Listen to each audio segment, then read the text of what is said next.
Hello everyone, I'm Lokiya. Now let us revise Essay 701, Communicating Key Audit Matters in the Independent Auditor's Report. So what are key audit matters? It is said that those matters in the auditor's judgment are of most significance in the audit of financial statements for the current period.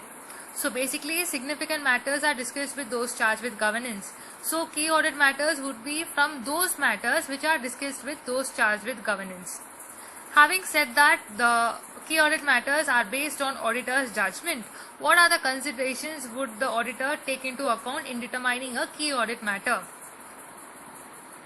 He shall see whether the matters require significant attention in performing the audit, like whether high risk of material misstatement is involved or significant risk have been identified with those matters, whether significant auditor's judgment was made regarding those matters, the effect the matters have on the audit as a whole.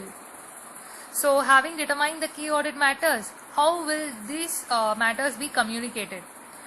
In the auditor's report, the auditor would include a separate heading called Key Audit Matters. Under this, he shall give a detailed description of every individual key audit matters that has been identified as to why this matter is being considered as a key audit matter and how the matter was addressed in the audit.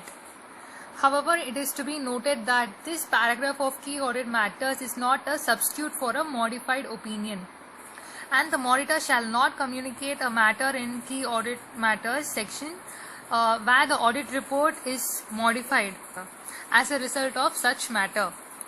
The auditor shall describe each key audit matter in the auditor's report unless the law or regulation precludes public disclosure about the matter, or in extremely rare circumstances where the auditor determines that the matter should not be communicated in the auditor's report because it gives an adverse consequence of doing so would reasonably be expected to overweigh the public interest benefits in such communications. However, this shall not apply if the entity has been publicly disclosed information about the matter. And then finally, the auditor shall communicate with those charged with governance those matters the auditor has determined to be a key audit matters, or if applicable, depending on the facts and circumstances of the entity and the audit, the auditor's determination that there are no key audit matters to communicate in the auditor's report. So these are the requirements laid out on account of key audit matters in the independent auditor's report. I hope it was useful. Thank you for listening.